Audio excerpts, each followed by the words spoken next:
வணக்கம் நண்பர்களே. திமுகவினுடைய அமைச்சர்கள் மீது இவர்கள் இதற்கு முன்னாள் ஆட்சியில் இருந்த பொழுது வருமானத்திற்கு அதிகமாக சொத்து சேர்த்த வழக்குகள் இப்போது நீதிமன்றங்களில் விரைவாக நடந்து கொண்டிருக்கிறது.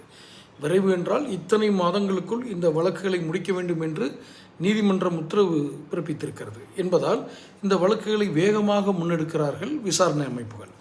அதாவது இப்போ புலனாய்வு விசாரணை அமைப்புகள், அரசாங்கத்தினுடைய சிபிஐ, போலீஸு, என்ஃபோர்ஸ்மெண்ட் என்ன எல்லாம் வேலை செய்கிறாங்க. வேலை செஞ்சு இதில் ஒரு அறிக்கை சப்மிட் பண்ணணும். என்ன காரணம்? விரைவாக முடித்தால்தான் தேர்தலுக்குள் இவர்கள் குற்றவாளிகளா இல்லையா என்பது கூட முடிவுக்கு வரும். இதுதான் நோக்கம். இப்போது இந்த வழக்குகள்லாம் ஏற்கனவே வாசகர்களுக்கு தெரியும். முந்தைய ஆட்சியில் நீதிமன்றங்களால் விடுவிக்கப்பட்ட வழக்குகள், அதாவது குற்றவாளிகளின் விடுவிக்கப்பட்ட வழக்குகள், இதுதான் மீண்டும் விசாரணைக்கு வந்திருக்கிறது. இப்போ இவங்க திரும்பவும் ட்ரையல் நடத்துகிறப்போ இதுக்கு முன்னாடி சொன்ன அதே வாக்குமூலத்தை தான் கொடுக்கணும், அல்லது வேறு ஏதாவது அவர்கள் புதிதாக கேள்விகள் கேட்டால் அதற்கு தயார் நிலையில் இருக்க வேண்டும்.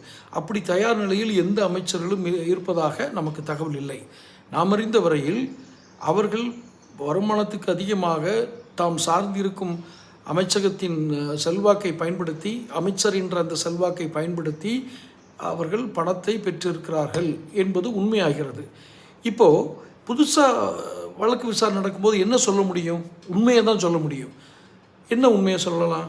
நான் எனக்கு 100 ரூபா நான் சம்பாதிச்சேன்னா, அதாவது வருமானத்துக்கு அதிகமாக, அதில் 50 ரூபா நான் கட்சி தலைமைக்கு கொடுத்துருவேன், அல்லது இன்னருக்கு கொடுத்துருவேன், மீதி தான் நான் சாப்பிட்ருக்கேன் அப்படின்னு சொல்லுவாங்க. இது ஒன்றும் ஆதாரபூர்வமாக அவங்க சொன்னாங்களான்லாம் கேட்க முடியாது. இதுதான் உண்மையாக இருக்க முடியும். திமுக என்பது ஒரு பிராண்ட் நேம். அந்த பிராண்ட் நேமில் ஒரு ஆட்சி நடக்குது. அந்த ஆட்சியில் அமைச்சர்கள் பொறுப்பை வாங்குகிறார்கள் என்றால் அந்த பிராண்ட் நேமுக்கு ஒரு ராயல்ட்டி கட்டணும். இது வியாபாரம்.